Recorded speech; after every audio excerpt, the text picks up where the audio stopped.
Hello and welcome everyone to this week's edition of the Wow Report, where we count down the top 10 topics of the week that make us go wow.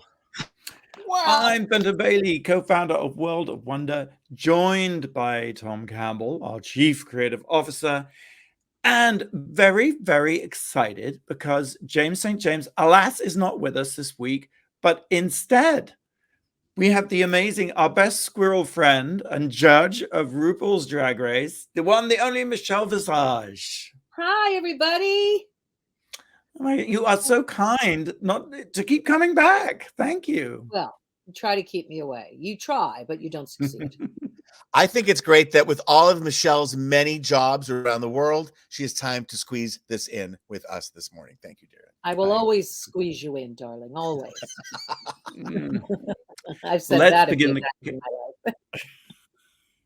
Let's begin the countdown. Number 10, Tom. I want to talk about a new series on HBO Max starring Bridget Everett, the incredible over-the-top, plus-size comedian, singer. She was in the Amy Schumer show. She had a pilot on Amazon that didn't go forward back when they had pilot. It's called, this new show, it's called Somebody Somewhere. And it's getting rave reviews. I've only seen one episode. Some of the reviewers have seen all of them. And I can't wait to see more.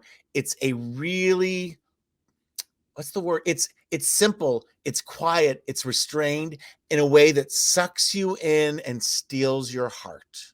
Which is funny, Everett, Tom, because that's the opposite of Bridget Everett. You know what I mean? That's exactly right. That's what's so confusing about it. And not confusing, it's so special about it. And I can't wait to see more. But the premise, without giving, this is the premise, so it's not giving anything away. But Bridget Everett, prior to our story beginning, Bridget Everett had left her hometown in Kansas, gone to a bigger city, been a bartender. Now she's 40 something. She, hasn't accomplished so much. She came back to take care of one of her three sisters who is dying of cancer, who is a lesbian. And she is now passed, so she's in the wake of this grief. And her parents are there, and her mother's a little bit of an alcoholic. Her father loves her. They look like they're from Kansas. And then she has another sister who's alive, but she's like religious in like a bumper sticker, awful hashtag kind of way, but very kind of like, hate the sin, love the sinner.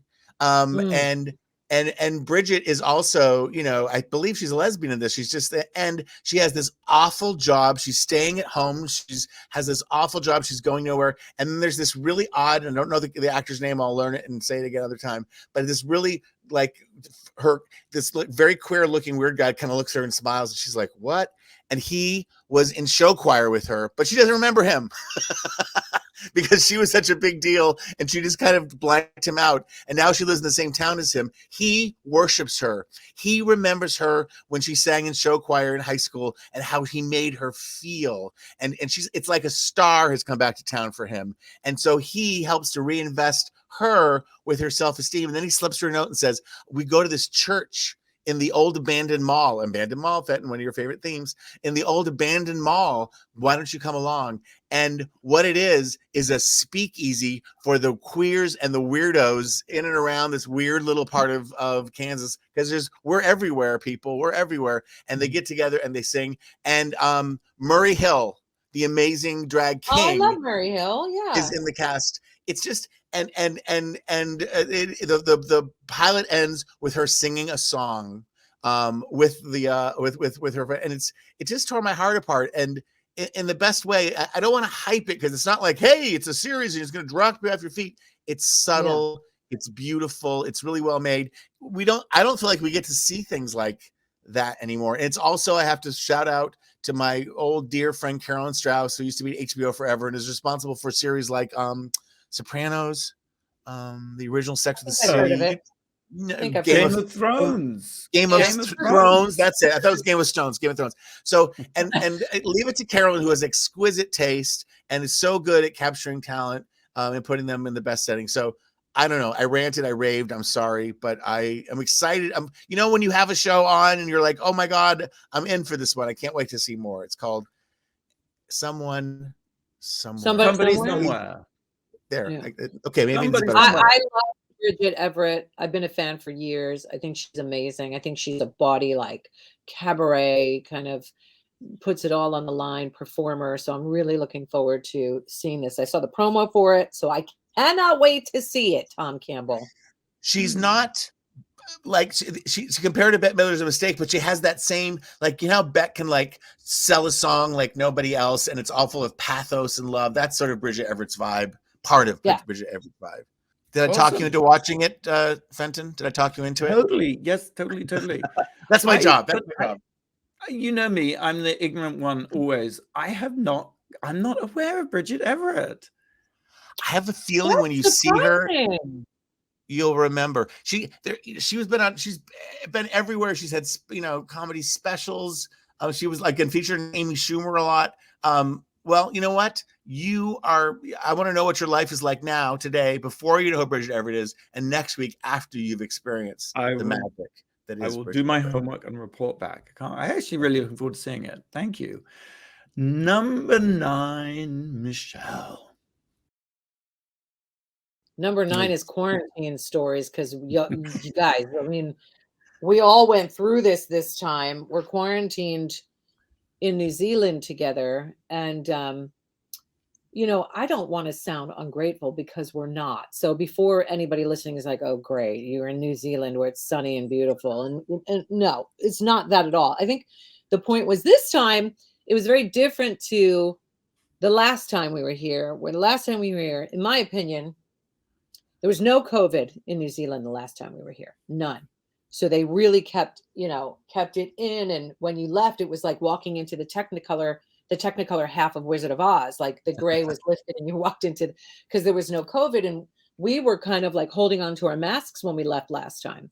But last time we were able to take a bus, and then we were able to go to this grassy knoll to walk every other day. And anytime we wanted to leave our room, we could, because there was a little balcony. It was a smoking section, but we were allowed to walk circles on it whenever we wanted. And then there was a little garage section that we could do the same. This time we landed in Auckland, and the lady comes on, or the captain comes on the mic and says, you know, normally, thank you for flying with Air New Zealand. But this time it was like, thank you for flying with Air New Zealand, after our 14-hour flight, and said, you know, this group is going to be quarantining in Christchurch. And I looked at the flight attendant. I was like, what's that mean? And they're like, yeah, you're going to have to get on another flight. So exit that way. And I was like, what?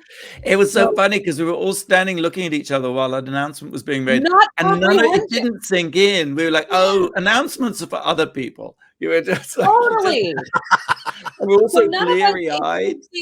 So I didn't take my mask off personally. I didn't eat. I didn't do anything. Fenton, you saw me. You didn't even go to the bathroom for 13 hours. I had my eyes on you that whole flight. And every time because food would come around, I'd open my mat, take off my mask, and Michelle would be looking at me, shaking her head, like pointing the finger. I don't take it off, not for 1 second, and I wear 2 masks. So I went 13, 14 hours, and then we get to the airport, and they give us obviously a bag of shit that I can't eat, but it's like, you know, snacks, which was kind, but then we had to wait another hour and a half. We had to go through everything. They took my lighters for my candles off of me to go through this story is really all about Michelle venting her anger about her lighters being taken away from her. In what universe, Michelle, are you allowed to take lighters on planes? Don't you remember the shoe bomber? I mean, I was like, you are allowed to take lighters on planes. You're not allowed to pack them. They make you think about smoking. I'm sorry, I shouldn't have highlighted that. It was a trauma for Michelle. Michelle is going to be a no-fly list now from this show on. Because I brought lighters, but because they weren't the regular lighters, they were the torch kind. So they took that anyway. Blah blah blah. We get. To I call those the crackhead lighters. But go ahead. Thomas, we get to the hotel. It's very strict this time. So we get into our rooms. Our rooms were nicer. The food was much better this time. They've come a long way with the quarantine food. Food was great. Had the nerve. Yeah, it was. They had the nerve to put scales in our rooms. I thought that was a cruel joke. But the thing was, this time we were groups, because there is COVID in New Zealand now. We were groups. Tiny amount. tiny amount. Oh, they're doing an incredible job over here, just into the Mm. PM. So we get there. We're only allowed 2 walks a day for 45 minutes around a concrete jungle yard, basically a prison yard. And while take it for granted, my anxiety started to kick up, which has not happened since the lockdown. I was starting to have panic attacks, and I couldn't understand why. And you realize, for the rest of the world that doesn't have freedom, you realize how precious it really is, and not to take our freedoms for granted. It is like being not detained. Yes, it's like being detained or being on a retreat. I kind of, part of me loves it, of like just being locked in one place. And I love the Solid. detail that Yeah. it said, you know, before you opened your door, you had to close your windows, wash your hands, put on a mask. I'd extend my hand out through a crack of the door, grab my bag of food. I kind of liked it. I sort of, this time. Well, you know, there's people that go to prison that like it and stay there, Fenton, and then there's people that come out and rehabilitate themselves I figured and walk I around. was sent away to boarding school when I was very young, and I figured that's what it is for me. It's like going back to boarding school. I'm having a little sort of what's the word? Nostalgia thing. Yeah. I will just, you know, we're out of quarantine. Mm. It's summer. It's Mm. beautiful. We're walking Mm. around. What really impresses me about the people of New Zealand is there is very little dissent about mask wearing. And so even though there is a tiny, tiny, tiny, tiny fraction of COVID on this island nation, everyone wears masks. Everyone complies. No Everyone problem. shows their vaccination card. It's really it reinstates your faith in mankind, or at least in Kiwi mankind.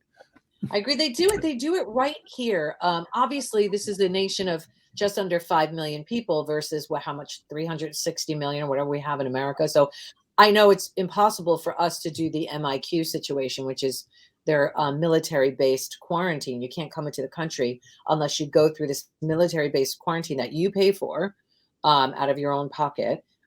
We couldn't do that, but I feel like there's probably a better way. You're not doing it after you live through something like this that works very succinctly. It really does.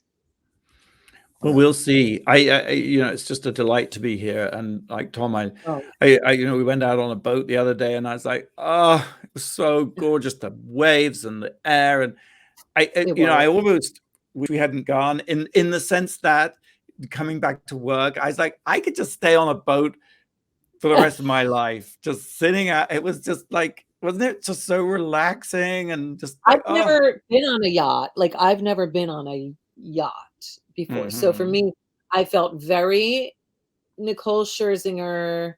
I felt very fancy and rich, which I don't normally get to feel like that. So it was, I think for a bunch of us, it was quite a treat. I heard you on the phone.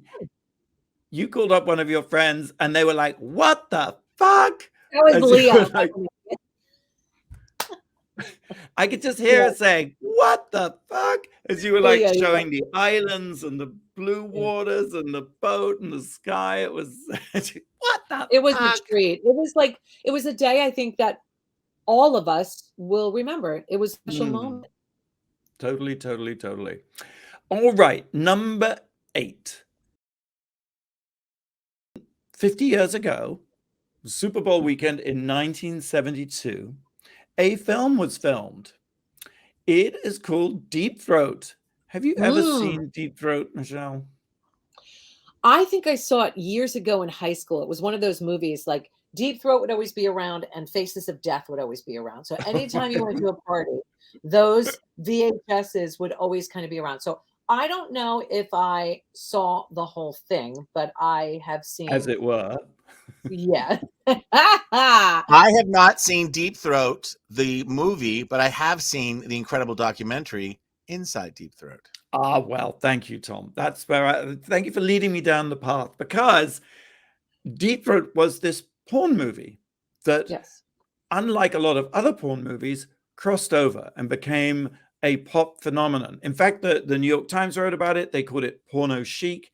And there was this moment in the 70s when it looked like you would have movies with full-on sex in them. Of course, it never happened after Deep Throat. Everything, porn as it were, went back in the closet. But it really was this remarkable film. And in fact, I think today most people know Deep Throat through Watergate. That's the name of the Watergate source who spilled the beans. Well, that person is named after this movie. And Why? the reason I bring it up is yes, God, I forget how many years ago, 15 or so now, we made a documentary. Brian Grazer, the legendary Hollywood producer, came to us and said, I want to make a movie about Deep Throat because he couldn't understand why his grandmother went to see it. And that was the thing about Deep Throat. People who would never be caught dead in a porn film, everybody was lining up going to see it. It is possibly the most profitable movie ever made, more than Star Wars, more than Lord of the Rings, because it was made for $25,000 and supposedly netted something like 600 million. Why do you think it was that film? What was so chic about that film? Like I said, I was in high school when the boys were watching it, but why do you think it was well, that when you one? say you've never seen the whole thing, it's because it's all about blowjobs. And Linda Lovelace is this character who actually had this real ability and to deep throat without the gag reflex. And I think one of the reasons is that I don't know why, but I think America is obsessed with blowjobs. Like when you look at when you look at the Bill Clinton scandal, like that brought the entire nation to a halt.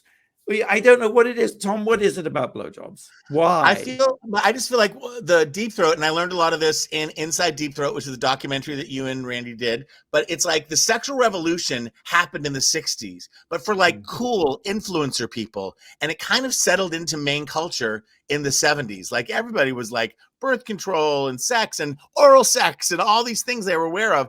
And Deep Throat was like the punchline of mainstream shows. Like Johnny Carson, the host, would be like, he had Deep Throat jokes. It was a punchline. So it just became something everyone talked about. So of course your Brian Grazer's grandmother's like, what's going, let me check out that blowjob movie. It was just, yeah. And by the way, this is sharing too much, but when I first had sex, no one told me what to do. I was 18. I was in the backseat of a Camaro, and I thought a blowjob, from the sound of it, I heard the word, I thought you blew like it was a reed instrument. I quickly figured normal. That's normal. You would think that. Why would it be called a blowjob if you don't blow on it? Really, so you were playing the skin flute. It was. I figured it out real quick. So you know. He's like, don't do that. So why not to go off course from porn, why was the Nixon scandal named after Deep Throat? I think it was his cleverness, right? Right. That is a really good question. The way the movie works, Michelle, is that Linda Lovelace can't get any satisfaction. And so she goes to the doctor. And the reason she goes to the doctor, by the way, I'll just add, is in those days, they were called white coders. You could make explicit porn films if you had a doctor in it explaining the facts of life. So they'd say, well, how do people reproduce? And they'd show people going at it. And then the doctor would say, this is how you reproduce. And that way they managed to get explicit sex content into the movies, and it wasn't considered obscene. So anyway, she goes to the doctor, and the doctor looks down her throat and says, oh my gosh, your clitoris is in the back of your throat. That's right. But what does that have to do with Nixon? Did he have a throat clitoris? No. The guy who squealed on Nixon was called Deep Throat. It was just I think it was just in the zeitgeist, and so they picked it up and threw it over there and repurposed it. The idea of deep throat is like I suppose you take the penis deep in your throat and secrets are revealed from deep within your throat. I don't know, but it was a very clever. Yeah, it was a great thing because that's what we now talk. Whistleblowers are deep throats, aren't they? Yeah. Wow. So but just one more interesting little fact I'll tell you is that the mob funded the movie and took in all this money, so much money that they couldn't even count it. They had to weigh it. But interesting little side note is that they then went straight, as it were, and started a distribution company that was responsible for Enter the Dragon, Kung Fu movie, Dark Star, John Carpenter's early sci-fi movie, Andy Warhol's Dracula and Frankenstein, and the Texas Chainsaw Massacre. So in a way, this was the beginning, the true beginning of independent film business. What do you think? Huh. There you have it. That's interesting. Yeah. All from a throat you, clip. You can buy Inside Deep Throat. It's on Amazon. You have to buy the DVD. Or you can listen to the Rialto Report, which is a fabulous podcast about adult stories. And they just did an interview with Damiano, who passed away sadly some years ago, but really articulate, interesting guy. Is your documentary Inside Deep Throat still available to be seen? Yeah, you have to buy a DVD. It's Okay. not You can't get it on streaming Wow on. Presents? No, unfortunately not. Not yet. Not yet. No, it's released by Universal. All right. DVD. What are those? I know. It's like an 8-track cassette. It's DVD. Let's take a break. Blake, do you have a question for us? Sure. It's a birthday question. This guy would have been 117 years old today. But he passed away in 57 at 52 of a heart attack. It was his third heart attack. He was an unashamed mama's boy. He was highly superstitious, and he began a fashion brand named after him that is still considered one of the most luxe brands today. Who was he? So we're trying to think of a fashion mogul. Yeah. Maven, mogul. Yeah, disruptor. Disrupt is the word. All right. While you think of the answer, I'll just tell you season 14, RuPaul's Drag Race, in full swing. Tune in tonight, 8 p.m. VH1, and set your series recording. All right. We'll be right back after the break.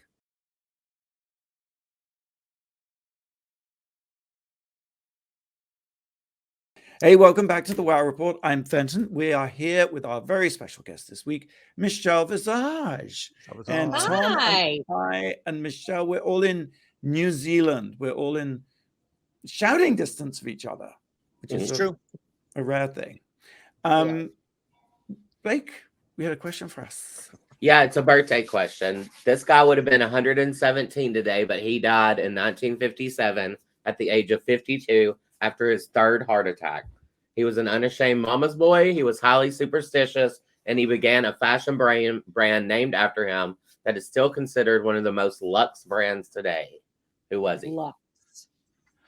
Lux. Christian Dior. Ding, ding, ding. That's it. It's Christian Dior. Tom Campbell. I was trying to weave in a saddlebag joke somewhere, but I couldn't figure it out. Tom, you have to go on Jeopardy. You were so good. You'd win millions. He is one of the smartest people I know. He is. Definitely.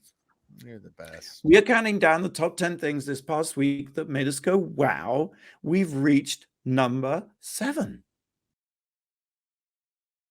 I want to talk about the new show on Hulu, How I Met Your Father. It's the sequel to or a spinoff, whatever, of How I Met Your Mother, the very successful show with Neil Patrick Harris on for years and years and years. Brie Carrera, who works with us at World of Wonder Development Maven, watches everything on television. I used to be that person. I am not any longer, which is so valuable in a development department because she can like dissect. She can, she's incredibly forensic about the whole thing. And she said, you got to watch it. Just check it out. Like, and so I'm here. Michelle taught me how to access, not Michelle, someone who looks like Michelle. Maybe I shouldn't say that. Rochelle, a woman named Rochelle. I think it was a woman. She taught me how to access my HBO Max remotely. And this new spinoff, the difference is, remember, it used to be Bob Saget, God rest his soul, would do kind of the voiceover of the father telling the story. We didn't know who, How I Met Your Mother. We didn't know who the mother was, who the two people got together. Well, in this one, it's Kim Cattrall playing the future voice, but she's actually on camera in 2050, 2055. And she does the wraparounds talking to like a video conference with her son that we don't see, and he knows who his father is, but he does not know the full story. So the series, is it a new cast? Yes, totally new cast, Okay. Totally new tale to be spun. But and Hilary Duff is the most famous person in the cast. It really is her. And I got to tell you, Hilary Duff reminds you, and I knew this from Younger, which I loved, but Hilary I Duff can love carry, Younger. I yes, love Younger. but Hilary Duff can carry a series. She's very adept. And then it's some different people's, the Life of Pi guy is in there. It's very interesting, but it is, and this is the challenge. And I would, no one's going to run out and say, I watch 2.5 Men or I watch, Big Bang Theory. But when I used to watch more terrestrial, linear, whatever television, those are the sitcoms are my kind of like, are kind of my comfort food, my Big Mac, large fries, and a Diet Coke. And I will just sit there and watch them again and again. Will I seek them out on Hulu? Blake's reminding me that it's Hulu, not HBO Max. Sorry.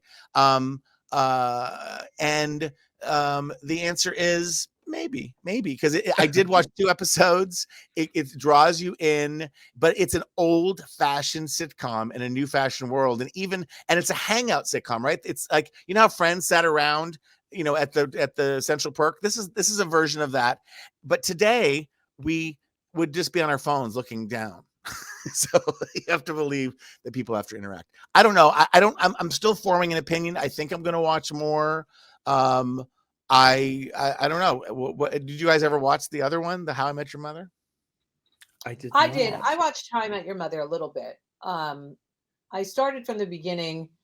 I was on the radio at the time and I started watching it. I thought it was really cute, but then I didn't fall in love with it. So I dropped out. If I don't fall in love with something, I can't stick with it, even if it's shit. I mean, I've watched a lot of bad television. I grew up like you, Tom, being a television addict, and I would watch every single thing I can get my hands on. But these days, there's so much content that you can't possibly watch it all. So if it doesn't kind of suck me in, it's hard to stick with something, especially something. How I Met Your Mother lasted many, many seasons. Yes. So it's a commitment. So I didn't watch all the way. So I don't even. But know I'm so late. The young kids have cut the cable a long time. I have yet to cut my cable. So somewhere I'm even though I'm not home, I'm paying $200 for my cable.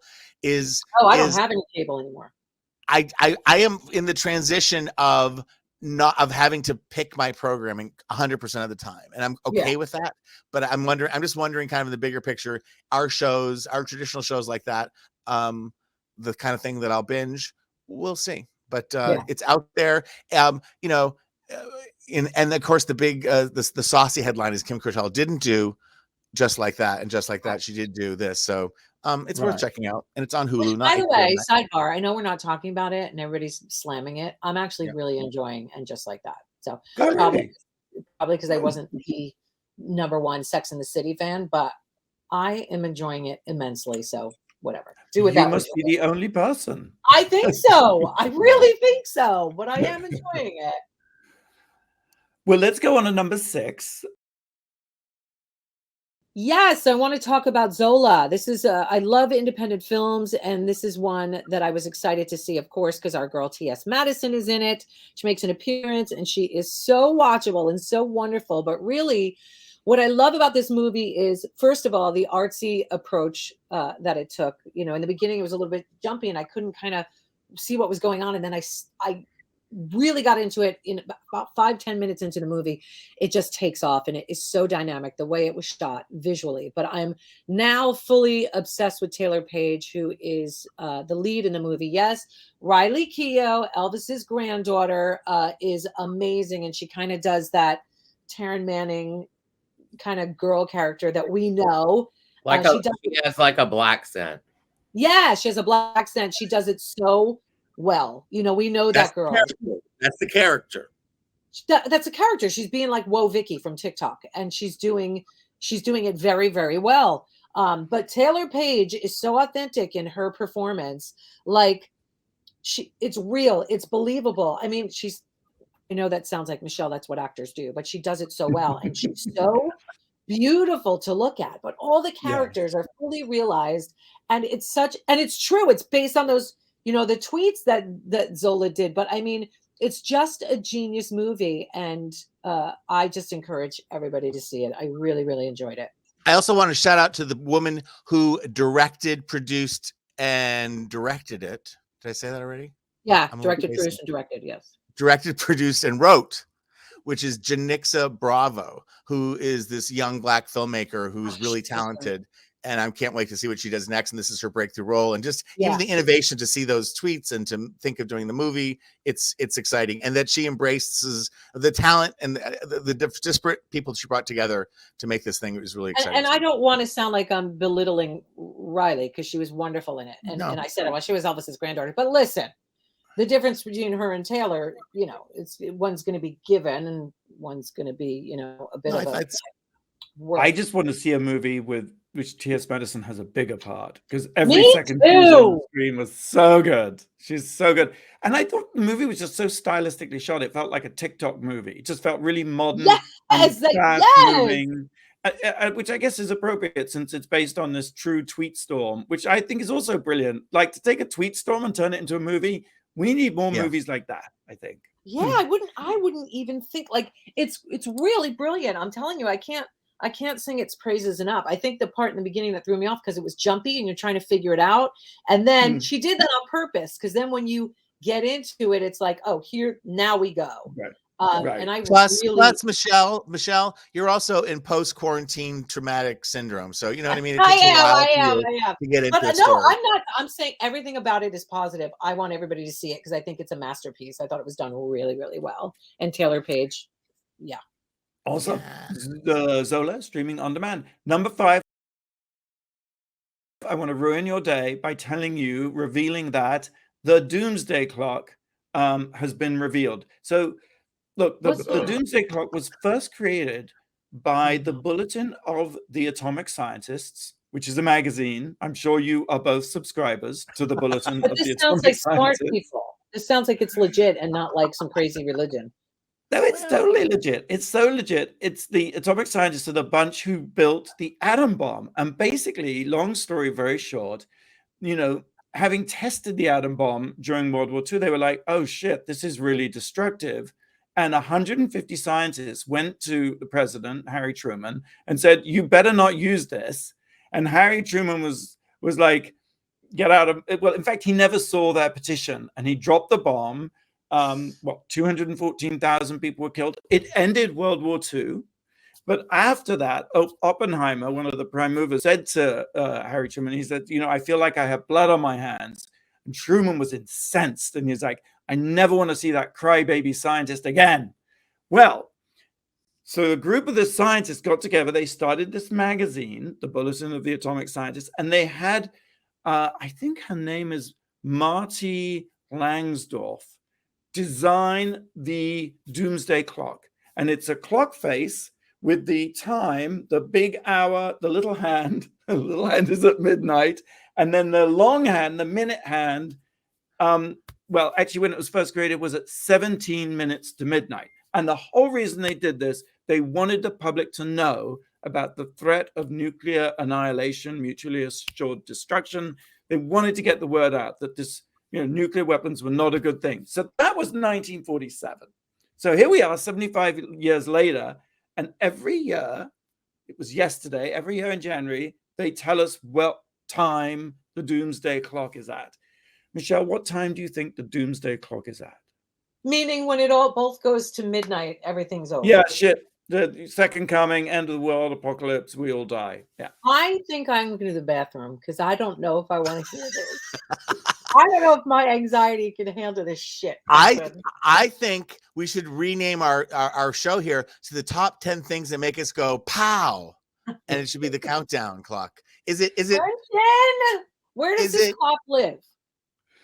It lives in Chicago. That's where they publish their magazine. And they just virtually reveal it. Although there is actually a big clock on a piece of plasterboard that they carry around. But what was it last year? So we started at 17 minutes to midnight. What time do you think it is, Tom? 17 minutes is 17 years? What does 17 minutes mean? Meaning that humanity has 17 minutes to fix its shit, or it's going to be well, then we shouldn't finish this radio show. We should be on it. It's like hypothetical. 4 minutes to midnight. It's a metaphor, right? Thank you, Michelle. Thank you for playing along. Okay, then I guess it's moved forward. It's 10 minutes till. It's 10 till. I said 4. All right. Well, you're both wrong. Last year, it was 100 seconds away from midnight. And this year, they just revealed it yesterday, we're apparently stuck at 100 seconds to midnight. So the good news is we're not closer to total annihilation. But the bad news is they said humanity continues to face two simultaneous existential dangers, nuclear war and climate change, that are compounded by a threat multiplier, which is the continuing corruption of the information ecosphere on which democracy and public decision-making depend. Wow. We got 100 seconds, 100 seconds to fix it. That's Madonna's next single. Right. All right, we'll take a break. Our new show, Leave It to Gigi, airing Wednesdays, 10 p.m. on Lifetime, following breast cancer survivor Gigi Taylor, Atlanta area single mother of two, who is an advocate for autism acceptance. And she has an autistic child, the amazing 19-year-old Pootie, who's nonverbal and just an incredible creature and an incredible being. It's a really it's really funny and heartwarming, right, Tom?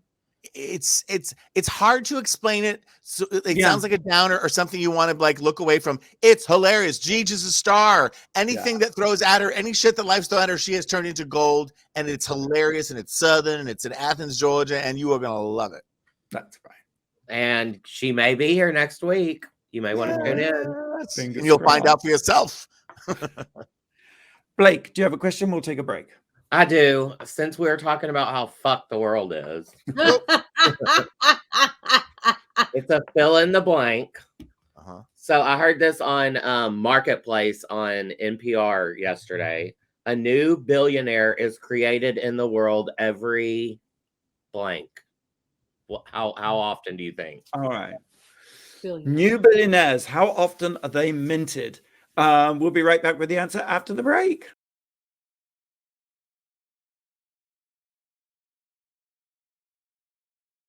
Welcome back to the Wow Report. I'm Fenton here with Tom and Michelle Visage. Hey, honey. And Blake. Hi. You had a question? I did. It's a fill in the blank. A new billionaire is created in the world every how often? Michelle? Well, I feel like we don't hear enough about billionaires, so I can't be like every 5 minutes. So I'd say every day. Is this in the world or just in the Kardashian family? In the world. Okay. I would say once a month. Fenton? Okay, I'm going to have to go with once an hour. Michelle is correct. She got closest without going over. It's 26 hours. Every 26 hours, there's a new billionaire. Well, yeah, because and the rich. If it was every hour, we hear about it more. But even every day is like, Jesus, I have to do better investments. I still rent my house. Well, or taxes need to change, so the rich are taxed. Hallelujah, hallelujah, Blake. Well, let's reconvene in 26 hours and see who's become a billionaire.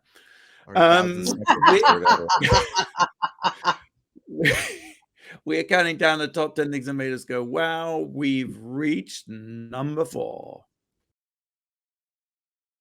Well, there was a great loss to the fashion world, to the world at large. Rest in peace, Andre Leon Talley. Passed away. I am not, James is not here. You guys know more about fashion. I know, Fenton, you did a documentary about Vogue and met him and interviewed him. I never met him. We came close to, we developed a show around him not that long ago. I know he was living in upstate New York, but what a character larger than life.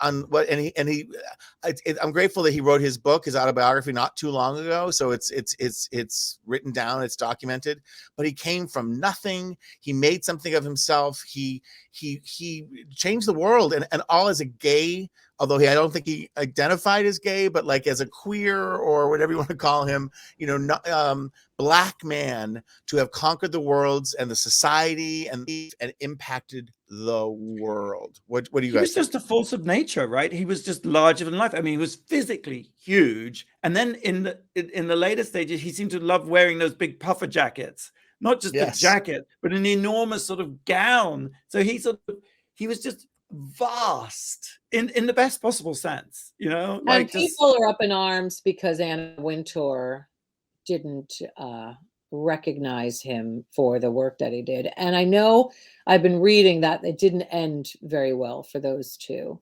But I do feel like at the end of the day, all of that stuff should be forgotten, and there should be an in memoriam issue. she in my wrote opinion. some very moving words about him. So Good. you know, Okay, good.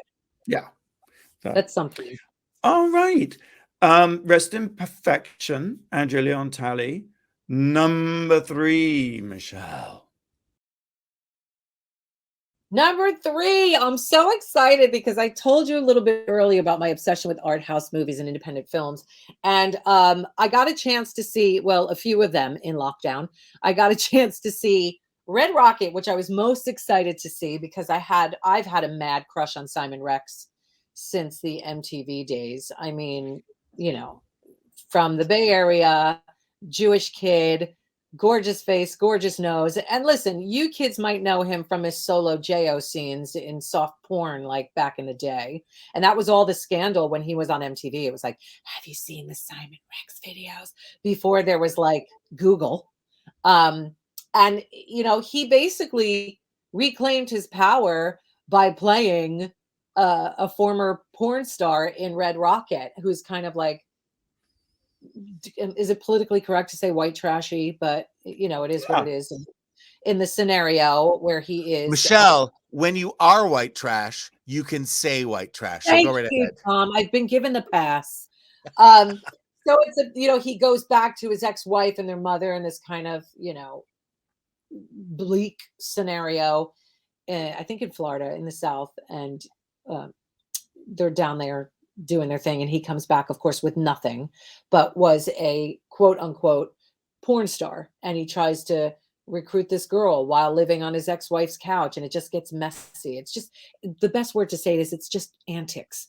But it's Simon Rex doing antics in an independent film way. I thought it was shot really well. I really enjoyed it. I think this movie has now opened up a million things for him because he is appealing in that Jackass sort of way, in that Johnny Knoxville sort of way, honestly. And he's still very good looking. I think he's approaching 50 and really hot.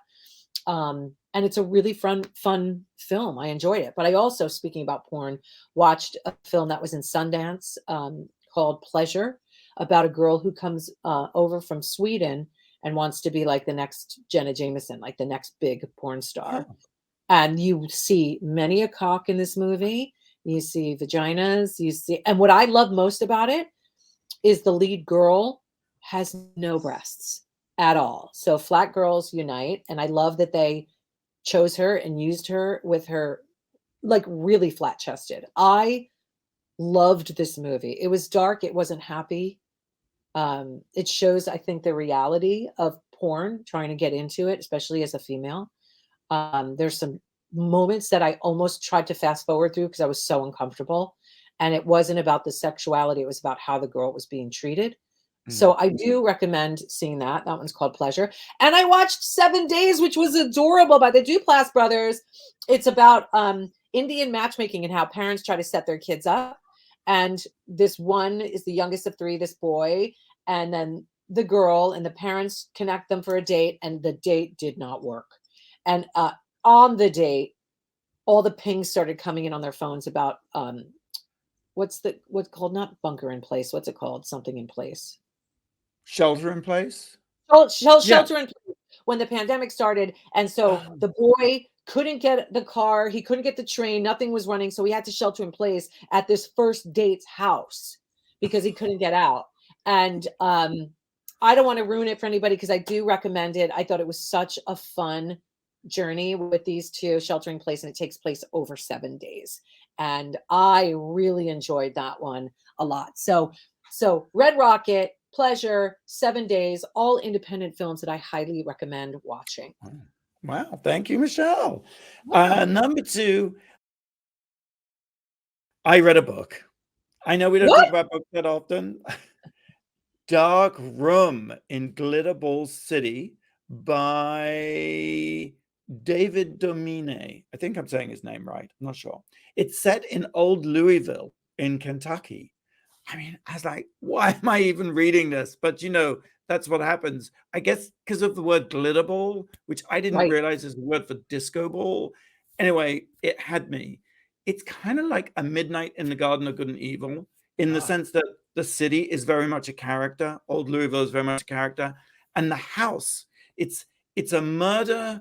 It's not really a murder mystery, because from the outset, that this drag queen character was murdered by these 2 gay guys after a weekend long binging of sex and drugs, and the body was stuffed in the basement. It's actually very like American Horror Story season 1. It's like the real story behind that. You've got a gay couple, wild weekend of kinky sex, an old creepy house that had been a sanatorium and had priests in it, and then you got the basement with the dead bodies and what have you. So are you going to get the rights to this, or is Ryan Murphy? Who's going to get this? Ryan Murphy, obviously. I'm sure the rights are completely bespoke. It's kind of like written like a movie. You can just like see it page after page. But what I loved about it was just I loved, Midnight in the Garden. I loved Savannah. I've never been to Savannah, but it made me really want to go to Savannah and experience that. And this made me actually a place I never thought, no disrespect, I'd ever want to go anywhere in Kentucky, but it made me want to go to Louisville. Do you know D.W. Griffith was from there, who made Birth of a Nation? Colonel Sanders is from there. Louisville's great. The mirror ball, the disco mirror ball, was invented there in 1917.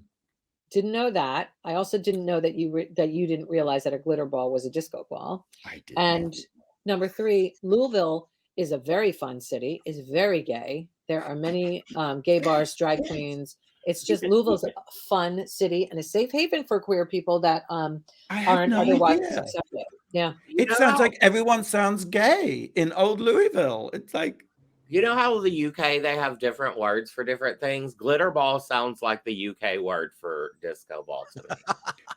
I guess I know it's called glitter ball because on Strictly, when you win, you lift the glitter ball. So I guess it's a disco ball. But yeah, I think you're right. Originally, do you know what they were called when they filed the patent for them? Mirror ball. No. Myriad reflectors. Yeah. The myriad reflector. All right, we're going to take one more break. That's actually Michelle's original name. Sorry. Yeah, myriad reflectors. The myriad reflector. That's my Hebrew name, guys. Myriad reflector. All right, we're going to take one more break. Getting Curious with Jonathan Van Ness premieres next Friday, another World of Wonder show, January 28th on Netflix. And also, while I'm here, I might as well just urge you to watch Michelle Visage's documentary, Explant, which is streaming on Paramount Plus. So good.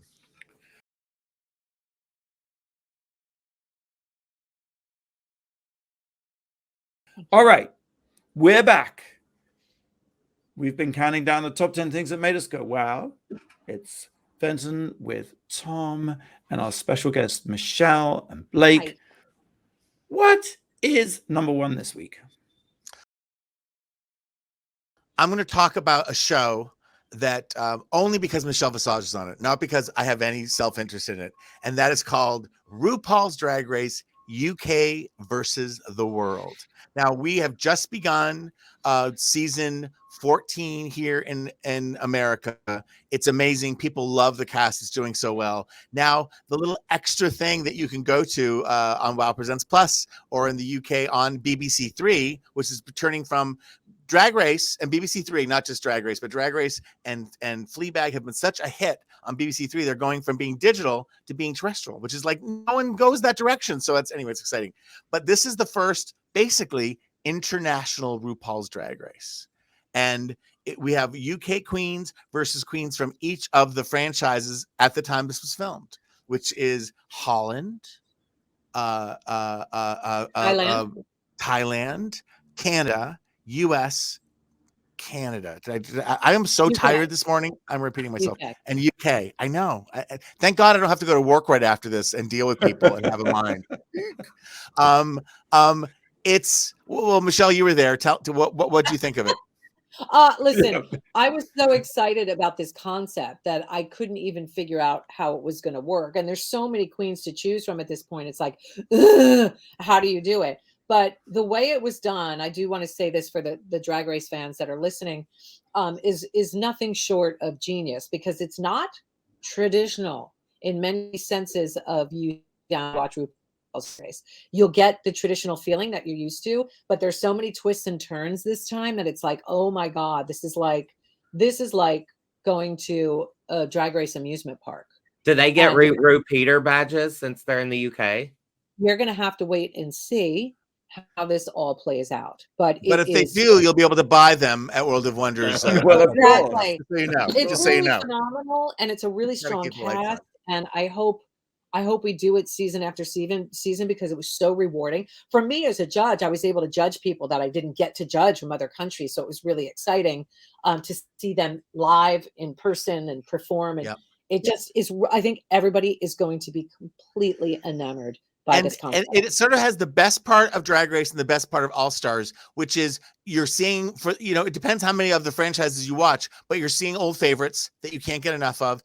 And you're probably meeting really experienced, great drag queens who you may not have followed in their seasons. So you're getting to know people, and the queens, some of them know each other, some of them don't know each other. It's a different form. It's again, very traditional Drag Race. Don't get scared, but it has a freshness to it and a level of drag that is out of this world. Unbelievable. I will just say, because I'm British, I'm allowed to say I'm surprised at how evil the British queens could be. Because I think we sometimes think, oh, the British queens, they're so nice. They all like each other so much. And like, gloves come off in Drag Race versus the World, Drag Race UK versus the World. I'm like, oh my God.